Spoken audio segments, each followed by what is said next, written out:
Welcome to latest world news. Greece is starting to register migrants at 4 new reception centers on islands near Turkey, in line with a demand from the EU. 5 were supposed to have been completed by the end of last year. The 5th, on Kos, is not yet ready.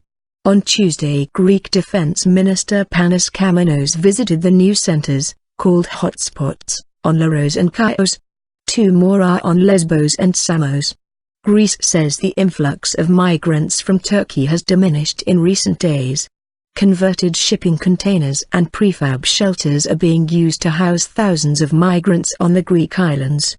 The EU says they must all be registered there and fingerprinted before going anywhere else. Last year more than 850,000 migrants, mostly refugees fleeing war and abuses in Syria, Iraq and Afghanistan, entered Greece as a gateway to the EU. Greece has been heavily criticized by EU partners for failing to register many of the migrants before they travel north through the EU. Germany is the target destination for most of them. EU border staff are helping Greece now. Greece says its EU partners must share the burden of accommodating migrants. It refuses to become a sort of holding center for the rest of Europe.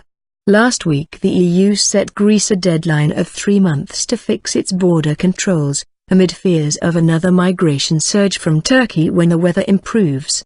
The crisis has put the EU's Schengen passport-free travel zone at risk.